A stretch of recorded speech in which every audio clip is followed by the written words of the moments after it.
Hello students, learn 24 academy में आपका स्वागत है। देखिए स्टूडेंट्स, आज है 8 नवंबर। तो 8 नवंबर का करंट अफेयर्स देखेंगे, जिसमें हम polity, history, environment, economy, science and tax, person and news से रिलेटेड खबरें देखते हैं। तो आ जाइए, बिना देरी करे स्टार्ट करते हैं आज का डेली न्यूज़ एनालिसिस, जिसमें पहली खबर है आपके सामने। देखिए, ये आपके सामने देखो, आपने पता होगा आपको, मिजोरम और छत्तीसगढ़ के अंदर अभी चुनाव हुए हैं। ठीक है, 7 तारीख को इनमें इलेक्शन था। ठीक है, और छत्तीसगढ़ के अंदर फर्स्ट फेज़ का इलेक्शन हुआ है, सेकंड फेज़ का इलेक्शन 17 तारीख को होगा। ठीक है, तो पर मिजोरम का तो कंप्लीट हो गया 7 तारीख को ही। ठीक है, तो यहाँ पर क्या है, जो छत्तीसगढ़ के अंदर जो पोलिंग हुई वो कितनी हुई, वो 71% के आसपास हुई। और जो मिजोरम है, मिजोरम यहाँ पड़ेगा इस जगह। ठीक है, तो मिजोरम के अंदर 76% से ज़्यादा पोलिंग हुई है। तो ये आप थोड़ा सा ध्यान रख सकते हैं कि 70+ का टारगेट लेके चल रही थी हमारी जो इलेक्शन कमीशन ऑफ इंडिया है, कि इस बार जो पोलिंग होगी सभी पूरे राज्यों में 70% से ज़्यादा कराना है। तो वही उसको फुलफिल करते हुए 71 और 76% की पोलिंग हुई है। ठीक है, अब देखिए, जो छत्तीसगढ़ है इसकी लोकेशन आप ये देख सकते हैं कि कई बार एग्जाम में क्वेश्चन पूछ लेते हैं। अब मैं जैसे पूछूं कि क्या ये छत्तीसगढ़ यूपी के साथ अपना बॉर्डर शेयर कर रहा है, तो हाँ, ठीक है, आप देखेंगे यहाँ पे छोटी सी टिप है, ये उत्तर प्रदेश के साथ में टिप लगी हुई है। तो ये उत्तर प्रदेश के साथ में, झारखंड के साथ में, मध्य प्रदेश, महाराष्ट्र, तेलंगाना, उड़ीसा। अब आपको कमेंट सेक्शन में बताना क्या ये आंध्र प्रदेश के साथ में अपना बॉर्डर शेयर करता है या नहीं। ठीक है, आपको कमेंट सेक्शन में लिख के बताना कि छत्तीसगढ़ अपना जो बॉर्डर है आंध्र प्रदेश के साथ शेयर करता है या नहीं करता। ठीक है, इसके अलावा देखो छत्तीसगढ़ में क्या है, यहाँ पर है ना बस्तर डिस्ट्रिक्ट है। ठीक है, इस जगह पे कभी आप जाएंगे तो यहाँ पे आपको बस्तर डिस्ट्रिक्ट मिलेगा। ठीक है, और यहाँ पर ऊपर थोड़ा सा ऊपर मिलेगा सुकमा।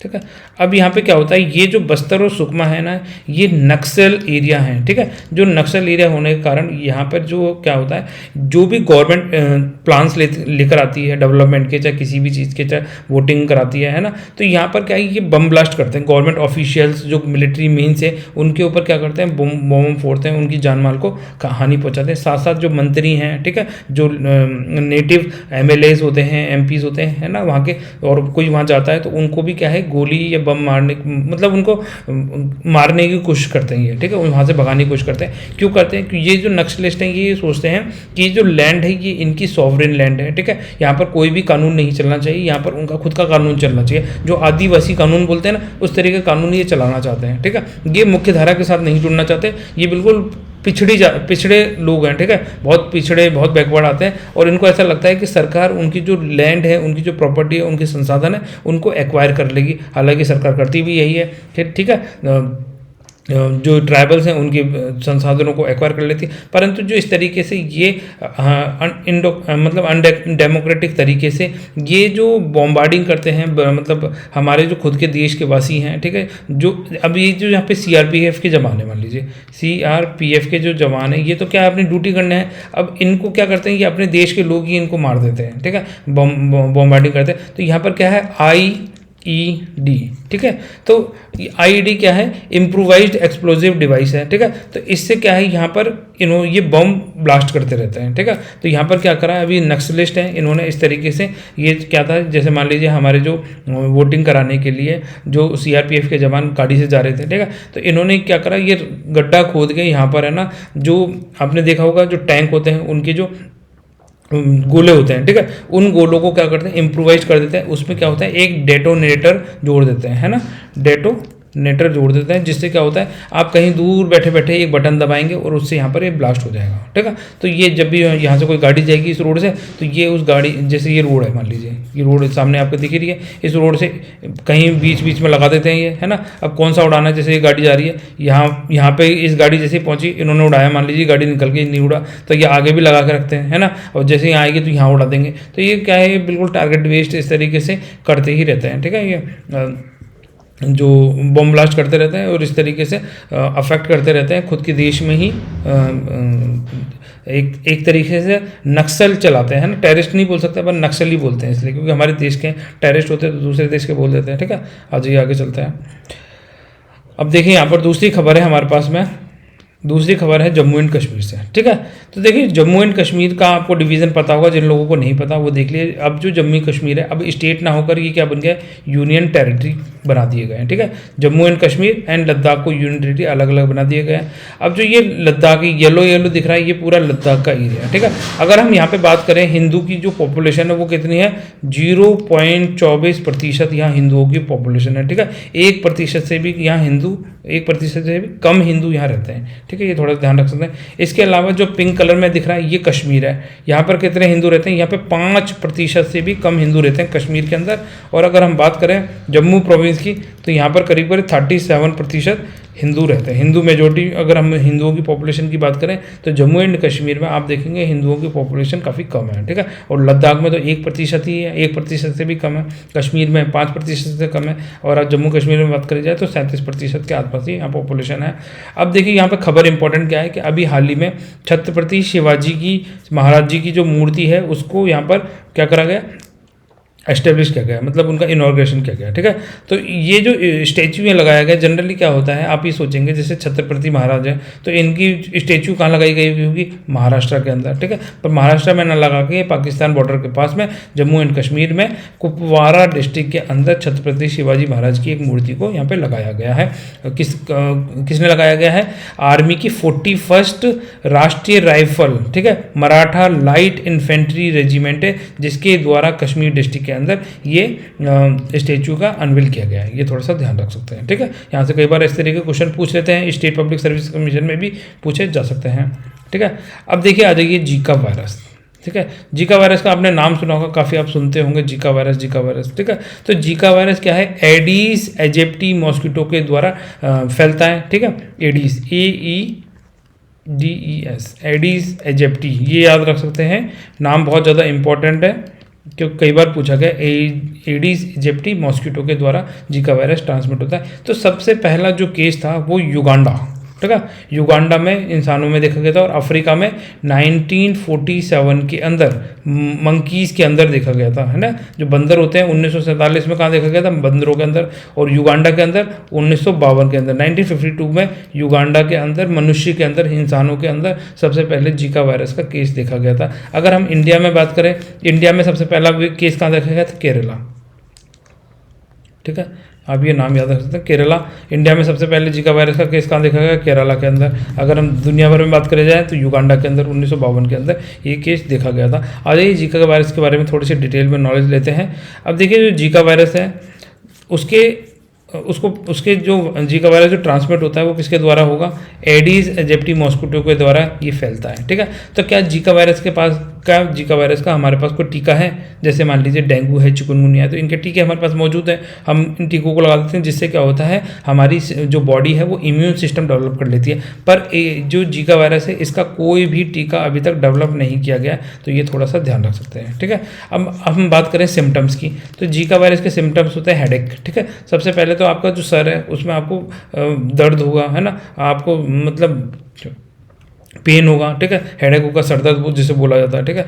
हल्का माइल्ड फीवर आपको देखने को पड़ सकता है। बाद में अगर ज़्यादा ही ये बुखार फैलने लगे तो ये माइल्ड से क्या होगा, फीवर में कन्वर्ट हो जाता है, ठीक है। जॉइंट्स पेन देखने को मिलते हैं, जॉइंट्स जैसे आपके कंधे हो गए, घुटने हो गए, कोहनियाँ हो गई, ठीक है, हाथ के जॉइंट्स हो गए, तो आपको शरीर में अलग अलग जॉइंट्स में ये पेन देखने को मिल सकता है। इसके अलावा आपकी आँखें हैं उसके अंदर आपको इन्फेक्शन देखने को मिल सकता है, ठीक है। इसके अलावा आपको चक्कर आ सकते हैं, ठीक है, घबराहट हो सकती है, आपको कमजोरी फील हो सकती है। और इसके अलावा जो आपका शरीर है उस पर आपको रेशेस देखने को मिल सकते हैं, जो लाल लाल चटके हो जाते हैं वो देखने को मिल सकते हैं, ठीक है। तो ये आप थोड़ा सा ध्यान रख सकते हैं। इसके अलावा जो आज जीका वायरस का अगर ट्रांसमिशन आप ग्लोब पे देखें तो आपको क्या मिलेगा, इक्वेटर के आसपास वाली जो कंट्रीज़ हैं, जो इक्वेटर से कितना 20 डिग्री ऊपर और 20 डिग्री नीचे तक की जो कंट्रीज़ हैं उसके अंदर आपको ये देखने को मिल रहा है, ठीक है। तो इक्वेटर के आसपास ये आपको जनरली ये देखने को मिलेगा जीका वायरस के कैसे। अब देखिए वायरस का जो ट्रांसमिशन होता है वो कैसे होता है। वायरस का ट्रांसमिशन मच्छरों के काटने के द्वारा, और मच्छर में भी कौन सा, एडीज इजिप्टी नामक मॉस्किटो के काटने से आपको जीका वायरस हो सकता है। इसके अलावा इंटरकोर्स के द्वारा, है ना, सेक्सुअल ट्रांसमिशन के द्वारा। जैसे मान लीजिए एक्स है, एक्स और वाई दोनों इंटरकोर्स कर रहे हैं। अब मान लीजिए एक्स को जी का वायरस है पहले से ही, ठीक है, तो अब इससे क्या होगा, वाई के अंदर भी ये फैल सकता है, तो ये थोड़ा सा ध्यान रख सकता है। इसके अलावा आपने कंटेमिनेटेड कोई सिरिंज का इस्तेमाल किया है, ठीक है, कोई ऐसी कील सुई जो किसी कंटेमिनेटेड है, वो फिर पहले से जीका वायरस से इन्फेक्टेड है, वो आपके शरीर में घुसा दी गई, तो आपके शरीर में भी जीका वायरस फैल जाएगा। इसके अलावा मदर से बच्चे को वॉर्म में, है ना, जो गर्भावस्था के दौरान, ठीक है, जो बच्चा होता है पेट के अंदर, ठीक है, तो उसको भी जीका वायरस हो सकता है। अगर इस तरीके से मान लीजिए मॉस्किटो को काटने से गर्भस्थ महिला को ये जीका वायरस फैलता है, तो बच्चों में क्या है, माइक्रोसेफेली नामक बीमारी देखने को मिल सकती है, जिसमें क्या होता है, बच्चों का जो ब्रेन होता है वो जो नॉर्मल पर्सन होता है उससे बहुत ही ज़्यादा बड़ा आकार का आपको मस्तिष्क हो जाता है, ठीक है, तो ये क्या होता है, इसे माइक्रोसेफेली बोला जाता है, ठीक है। दुनिया भर में अगर हम बात करें तो 1.6 लोग जीका वायरस से इन्फेक्टेड है, जिसमें से हर एक 5वां इंसान, ठीक है, अगर 5 जनों को जीका वायरस है तो हर एक 5वें इंसान को क्या है, जीका वायरस हुआ है, तो ये थोड़ा सा ध्यान रख सकते हैं। इसके अलावा जीका वायरस से प्रिवेंशन है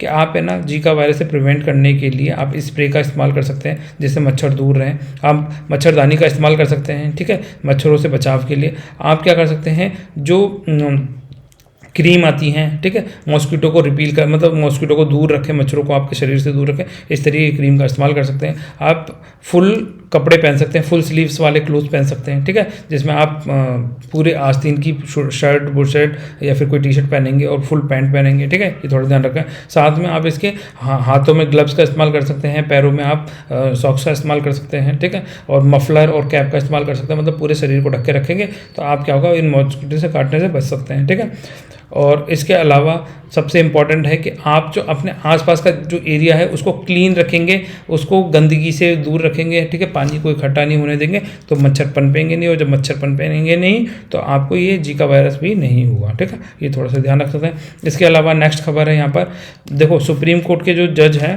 है ना, बोपन्ना जी, ठीक है, इन्होंने क्या कहा, इन्होंने कहा कि जनरली क्या होता है, जैसे बच्चे होते हैं, छोटे छोटे बच्चे होते हैं, आपने देखे होंगे, छोटे बच्चों को बहुत ज़्यादा शौक होता है, ठीक है, पटाखे फोड़ने का। अब क्या होगा जी, छोटे बच्चों को तो शौक है ही, इसके साथ साथ जो बड़े जने हैं, ठीक है, एडल्ट हैं, उनको बहुत ज़्यादा शौक है पटाखे फोड़ने का। बच्चे तो बच्चे, बड़े और बड़े, ठीक है, तो बच्चों से ज़्यादा तो बड़े बहुत ज़्यादा लापरवाह हैं, केयरलेस हैं, जो एनवायरनमेंट पॉल्यूशन है उससे रिलेटेड वो अवेयरनेस नहीं है उनको, ठीक है, वो ये सोच नहीं रहे कि भाई जो ये पटाखे फोड़ रहे हैं इससे सांस की कितनी गंभीर बीमारी हो सकती है, एनवायरनमेंट तो पॉल्यूट हो ही रहा है, ठीक है, हमारा जो एनवायरनमेंट डिग्रेड हो रहा है इस तरीके की एक्टिविटीज़ के कारण। और ये जो बड़े हैं, एडल्ट्स हैं, ठीक है, जो 18+ उम्र के हैं, तो वो क्या है, वो बहुत ज़्यादा केयरलेस हैं, और वो जैसे मान लीजिए अगर नियम बनाया गया है 10:30 बजे तक ही पटाखे चलाने हैं, ठीक है, तो अब ये क्या करेंगे, जो एडल्ट्स हैं, बड़े लोग हैं, ठीक है, तो ये क्या करेंगे, जितने भी पटाखे लाएं ये कोशिश करेंगे 10 बजे तक इनको सारे फोड़ दिए जाए, ठीक है, ये एक बार में इनको सारे खत्म करने की कोशिश करेंगे, ये नहीं सोचेंगे कि भाई इसको 4 दिन चला लें, 5 दिन बाद फोड़ लें या कम पटाखे लाएं। तो जो सुप्रीम कोर्ट के जज हैं वो ये कह रहे हैं कि जिस तरीके से दिल्ली में एनवायरनमेंट को प्रोटेक्ट करने के लिए फायर क्रैकर्स पे हम अलग अलग बाइंडिंग ला रहे हैं, उसी तरीके से ये दिल्ली ही नहीं पूरे ऑल इंडिया के जितने भी स्टेट्स हैं उनको इस तरीके से प्रोविज़न करना चाहिए, क्योंकि एनवायरनमेंट की कॉस्ट पर हम क्या है तीज त्योहार सेलिब्रेट नहीं करना चाहिए, मतलब बहुत ज़्यादा लापरवाह होकर नहीं करना चाहिए, ठीक है। हम जो अपना फेस्टिवल है उसको भी सेलिब्रेट आराम से कर सकते हैं, साथ में एनवायरनमेंट के लिए भी सोच सकते हैं, अगर हम कोऑर्डिनेशन पर सही तरीके से चीज़ें करें, हम कम पटाखे चला लें, ठीक है, हम दिन में चला लें, रात में ना चलाएं, ठीक है, इस तरीके से हम टाइम डिसाइड कर सकते हैं। तो काफ़ी सारे मेजर्स लेकर हम क्या कर सकते हैं, पॉल्यूशन को कंट्रोल कर सकते हैं। अब यहाँ देखिए दिल्ली के जो यहाँ पर ये आपको दिख रहा है, ठीक है, तो यहाँ पर आपको इतना ज़्यादा पॉल्यूशन दिख रहा है कि आप है ना दिन में भी ये नहीं देख पा रहे हैं, ठीक है, इंडिया गेट को नहीं देख पा रहे हैं। तो अब ये देखिए जब आपको ये चीज़ें दिखाई नहीं देंगी और यहाँ ये इस तरह का पॉल्यूशन पूरे क्या है इंडिया में फैल सकता है, तो इसके लिए क्या है अभी से ही हमें मेजर्स उठाने पड़ेंगे। अभी क्या है दिल्ली में इस तरीके से फैल रहा है, दिल्ली के आसपास के जो स्टेट्स हैं वो अफेक्ट होंगे, फिर धीरे धीरे पूरा देश ही इस तरीके से पॉल्यूशन से इफेक्ट हो जाएगा अगर हम अभी से कोई मेजर्स नहीं लेंगे। तो इस चीज़ का थोड़ा सा ध्यान रखें, साथ में फायर क्रैकर्स बच्चों को भी कम चलवाएं और खुद भी कम चलाएं, ठीक है। तो ये थोड़ी सावधानी बरतेंगे तो हम अपने एनवायरनमेंट को क्लीन एंड प्रोटेक्ट रख पाएंगे। आ जाइए नेक्स्ट चलते हैं। अब देखिए यहाँ पर जीएसटी से रिलेटेड एक खबर है, ठीक है। तो जो निर्मला सीतारमण है ना, तो इन्होंने क्या कहा, ये यूँ कह रही हैं कि जो जब से जीएसटी लागू किया गया है उससे क्या होगा, जो टैक्स रेट है, टैक्स बर्डन है कंज्यूमर के ऊपर, वो कम हुआ है। ठीक है, जो टैक्स रेट कम हुई है तो टैक्स रेट कम होने से लोगों को टैक्स भी कम देना पड़ा है। ठीक है, पहले क्या था, टैक्स ऑन टैक्स लगता था, डबल टैक्सेशन था, पहले स्टेट का अलग टैक्स था, सेंटर का अलग टैक्स था, आप यहाँ टैक्स भरते थे, आप सेंटर वाले में टैक्स भरते थे, परंतु जब जैसे जीएसटी लगाया गया तो आपके टैक्स ऑन टैक्स कम हुआ है। तो ये जो जीएसटी पे रिलेटेड हमने क्या कहा था, हमारा जो 2 तारीख का द हिंदू न्यूज़पेपर था, ठीक है, हमने इसको काफ़ी अच्छे से डिस्कस किया था, इसके अंदर जीएसटी वाला है ना पॉइंट सारे, तो आप ये देख सकते हैं जीएसटी वाले। तो 2 तारीख वाला द हिंदू न्यूज़पेपर आप हमारे चैनल पे जाइए वहाँ की प्लेलिस्ट में, और ये वाला आर्टिकल अच्छे से समझ लीजिए जहाँ पर हमने जीएसटी से रिलेटेड बहुत इंपॉर्टेंट आर्टिकल समझा था। ठीक है, जो जीएसटी है, सीजीएसटी, एसजीएसटी, आईजीएसटी के बारे में डिस्कस किया था, टैक्स रेट डिस्कस कर रही थी 5%, 12%, 16%, 28%। ठीक है, उसके बाद में हमने जीएसटी के कॉन्स्टिट्यूशनल प्रोविजन समझे थे। ठीक है, तो जीएसटी कब से इंप्लीमेंट किया गया है पूरे भारत में, 1 जुलाई, जिसको नहीं पता उसके लिए बता देता है, 1 जुलाई 2017 से पूरे भारत में जीएसटी को इम्प्लीमेंट किया गया है। ठीक है, और जीएसटी में भी क्या है, जैसे एक्साइज ड्यूटी, सर्विस, ये सेंट्रल लगाता है, स्टेट के लिए वैट एंड लग्जरी टैक्स लगाता है। अगर स्टेट मान लीजिए गुड्स एंड सर्विस टैक्स लगाना चाहता है तो कौन सा आर्टिकल 246E। ठीक है, हमारे जो कॉन्स्टिट्यूशन का आर्टिकल 246A के द्वारा ये प्रोविज़न किया गया है कि स्टेट भी अपने स्टेट के अंदर goods and service tax implement कर सकता है, पावर है ना, स्टेट को पावर देता है गुड्स एंड सर्विस टैक्स लगाने की। तो ये सारी चीज़ें हमने डिस्कस करी थी, तो इस आर्टिकल को बहुत अच्छे से देख लीजिए जिससे आपकी तैयारी और ज़्यादा मजबूत हो सके। इसके अलावा हमने ये डिस्कस किया था कि जो सेंटर है उसके पास वोटिंग राइट है, 1/3 वोटिंग राइट्स है, स्टेट के पास में कितने हैं, 2/3 वोटिंग राइट है। ठीक है, और अगर कोई डिसीजन लेना है तो 3/4 मेजोरिटी से वो डिसीजन लिया जाएगा। ठीक है, तो ये हमने कुछ इंपॉर्टेंट पॉइंट्स समझे थे। फिर हमने इम्पॉर्टेंट ये जीएसटी के बारे में समझा था, जो जो इम्पोर्टेंट रिफॉर्म्स हुए हैं जीएसटी को लेकर, तो ये आप सारे समझ सकते हैं।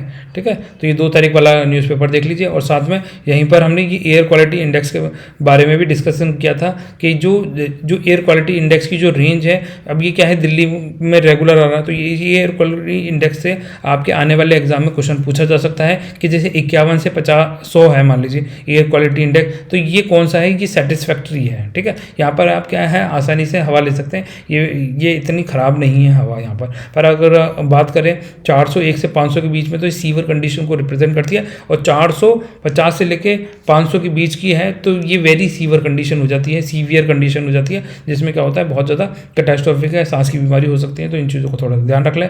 तो ठीक है, तो आज ही अब नेक्स्ट चलते हैं। तो देखिए स्टूडेंट्स, आज के लेक्चर में बस इतना ही था। जाते जाते कर लेते हैं ये क्वेश्चन आपके लिए होमवर्क का क्वेश्चन है। बताइए, ये क्वेश्चन देखिए यूपीएससी के द्वारा 2017 में पूछा गया था। तो what is the most likely advantage, ठीक है, तो मोस्ट लाइकली एडवांटेज पूछ रहा है कि जीएसटी को इम्प्लीमेंट करने के लिए मतलब इनमें से जो नीचे आपको ये 3 ऑप्शन दे रखे हैं, इनमें से सबसे अच्छा एडवांटेज कौन सा है, ये तीनों ही है। ठीक है, तो ये गुड्स एंड सर्विस टैक्स से रिलेटेड क्वेश्चन है। तो बताइए, it will replace multiple tax collected by multiple authorities and will thus create a single market in India. तो बताइए, जब जैसे ही ये goods and service tax implement किया जाएगा तो जो मल्टीपल टैक्स सिस्टम है, मल्टीपल कलेक्टर्स हैं, ठीक है, टैक्स कलेक्शन के भी मल्टीपल सोर्सेज है, तो वो क्या करेगा, उन सबको एक सिंगल मार्केट के रूप में ये डेवलप करने में काम आएगा। दूसरा पॉइंट कह रहा है, it will drastically reduce the current account deficit. तो इससे क्या होगा, जैसे जीएसटी इंप्लीमेंट करेंगे तो इंडिया का जो करंट अकाउंट डेफिसिट है, जो वित्तीय घाटा है, ठीक है, तो वो बहुत कम हो जाएगा, ये वाली बात कर रहा है। और साथ में जो इंडिया का जो फॉरेन एक्सचेंज है वो बढ़ जाएगा, फॉरेन एक्सचेंज जो रिजर्व्स बनाए गए हैं इंडिया के द्वारा वो बढ़ जाएंगे। क्या ऐसा होगा क्या, बताइए। It will enormously increase the growth and size of the Indian economy. तो जब जीएसटी इंप्लीमेंट करेंगे तो जो इंडियन इकोनॉमी की जो ग्रोथ है, जो इंडियन इकोनॉमी की साइज़ है, वो क्या होगा, एनॉर्मसली बढ़ जाएगी। और इससे क्या होगा, हम आने वाले वक्त में चाइना को सरपास कर जाएंगे। ठीक है, हमारी इकोनॉमी ग्रो कर जाएगी और चाइना से हम आगे निकल जाएंगे। क्या ऐसा होगा क्या, तो बताइए इनमें से करेक्ट ऑप्शन क्या है। बहुत ही इजी है, देखो अगर 2-3 बार अच्छे से समझने की कोशिश करेंगे कि क्या चीज़ इंपैक्ट पड़ेगी गुड्स एंड सर्विस टैक्स से, तो आप आसानी से इसके आंसर पर पहुंच जाएंगे। तो ऑप्शन है ओनली 1, बी ऑप्शन है 2 एंड 2, 3 ओनली, सी ऑप्शन है 1 एंड 3 ओनली, और डी ऑप्शन है 1, 2 एंड 3। ठीक है, तो फिर स्टूडेंट देखिए, अगर आपको वीडियो पसंद आता है तो वीडियो को लाइक कर दीजिए, चैनल को सब्सक्राइब कर दीजिए। ठीक है, और इस क्वेश्चन का आंसर कमेंट सेक्शन में जरूर लिखें। इसके अलावा आपकी कोई क्वेरीज हैं, कोई सजेशन है, तो वो भी आप कमेंट सेक्शन में लिख सकते हैं। तो फिर स्टूडेंट मिलते हैं नेक्स्ट लेक्चर में, तब तक के लिए बाय। आप सब लोग खुश रहें, अपना ध्यान रखें। ठीक है।